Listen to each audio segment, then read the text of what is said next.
Well guys, this is my project car. It's a 1969 Buick Riviera GS. And I'm embarrassed to say that I bought this car in 2002. In 18 years, I'm ashamed of how little I got done on it. I did manage to get it painted. It was originally, well, the code, H code on this car, meant that it was lime green originally. When I got the car, it was burgundy mist, the black vinyl roof, and a black interior. So I did manage to get it repainted. I changed the vinyl roof to white. The headliner is white. The interior is going to be white. I still have all the trim to polish, to put back on. I've got the whole interior to do. The door panels, everything, the carpeting, the insulation. So we'll take a look around the car, but it's not pretty. So the color I chose was a 1976 Cadillac Eldorado color. It's called Commodore Blue. I was hoping, it looked like from the color chip that it was a nice rich blue, but this color is more of a tealish color. I don't know if you can tell. It has purple and a little bit of green in it. So it's still a pretty color, but the shading is really affected by the sunlight. So I've had the front and rear bumpers re-chromed, but that was about 14 years ago. They've been wrapped up, and I've had it in my dry storage in one of my garages. So I'm still hoping that they're in good enough shape. I don't really want to have to redo those bumpers. There's not a lot of places that I found for re-chroming that has a tank large enough to take these bumpers. And of course I got to redo the whole front end also with the hidden headlights, which are all the air tubes and the tanks and everything that goes along with it. So I've got a lot to do on the front. Alright, we'll take a look in the engine compartment now. Fortunately I had the engine gone over. Actually it was pulled. The suspension was totally redone, so all new bushings, ball joints, the A-arms, everything was taken down to bare metal, sandblasted, and then repainted. I rebuilt the carburetor, and as I'll show you in a little bit, that I had to put a new intake manifold on because the choke pocket on the exhaust port had blown a hole through the metal. I don't know why, but I had to replace the intake manifold. Luckily it wasn't too hard to find a good one. And also at that time I had the air conditioning redone. So again, that was a decade ago or more, and I don't know if the AC is even going to work. Okay, so last year I had to replace the intake manifold. And the reason I had to do that is because for some reason a hole developed in the choke pocket. I mean, this area, I don't know if you can see it, but this area here is where the choke sits. And it blew out the metal in here. I tried to JB weld it, but that was useless. So I hope you can see where the holes had developed, and it's right, you know, where the exhaust port is on the intake manifold. Luckily I found one that was in good shape, and I was able to replace this last year. Another thing I got to do is find a place that can re-chrome these rally wheels. I can't find any sets of new ones or new old stock or ones that have been redone, so I think I'm going to have them done myself.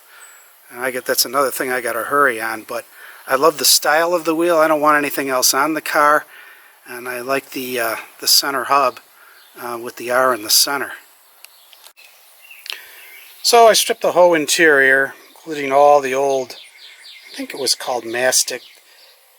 That's the old sound insulation and stuff that's on the floor pan. There's still some pieces left here. But I'll tell you, for an old car smell, I mean, seat cushions and this old mastic type stuff, you got to get out of a car if you're going to restore it, or else that old car smell is going to linger. I'm just not a fan of it. So one good thing, this car came from Kentucky, so there's not a lot of rust on it.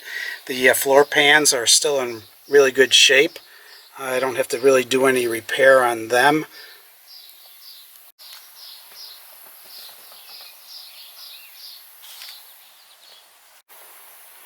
Yeah, so this car had the custom interior, and the upholsterer that I used did a fantastic job. There was no way of finding this material. These Buicks are not popular.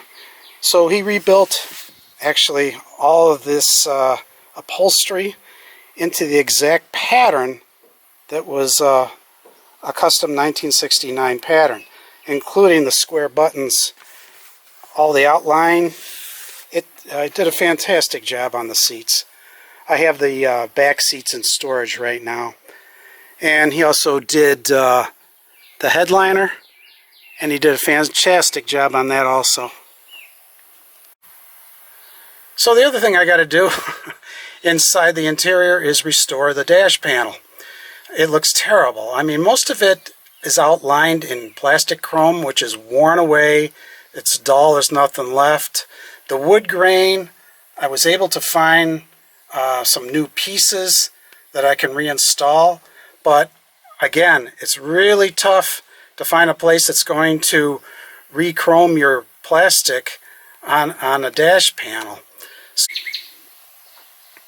This car is kind of unique. The 69 and the 70 had a console that the shifter mechanism was a little bit different than what you normally see. Normally on an automatic console you'll see like a horseshoe shifter or just a stick and put it in gear. But this one sort of stuck out from the console. I don't have the console in here now because I need to work on it. But it came out of the side of the console and was kind of a unique, kind of a cool looking console with the shifter the way it is. A couple of things I'd like to tell you. You probably already know, but these kind of cars, they're money pits. You're never going to get your money back out of it. It's not like you bought a Chevelle or a Camaro or a Mustang or a Challenger. These cars are unpopular. You have to really like them to buy one, and be aware that no matter what you put into it, you're probably not going to get it back out. When I had this car painted, they took it down to bare metal. They did a nice job, but it was expensive. I don't even want to tell you how much it was. So just be aware. You may really love the car, but if it's got to be restored, just keep in mind it's going to be double what you figure, maybe even more. So if you can afford it, it's better off going with a restored car, buying it, start enjoying it immediately, and don't sweat the years that go by trying to get one of these things done. You may not have the exact color you want or the exact interior color, but you can get close to what is going to be appealing to you. Going this route is not fun. The end result may be exactly how you thought it would be, but it's going to take a lot of money and a lot of time to get there.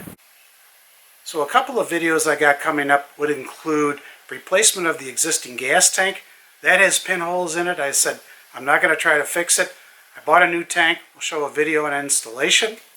I want to do a video on installing the insulation, sound deadening in the interior and the interior carpet. And I want to do another one, at least another one, on polishing the stainless steel. There's a lot of stainless steel and chrome trim on this car. I thought maybe you'd like to see how I polish the stainless. So right now, I'm hoping these videos will give me a kick in the ass, knowing that I've got to get these videos out. This will force me to get this car done. Hopefully, I really do want it done, but maybe these videos will help me get it there. Okay guys, I'll talk to you soon.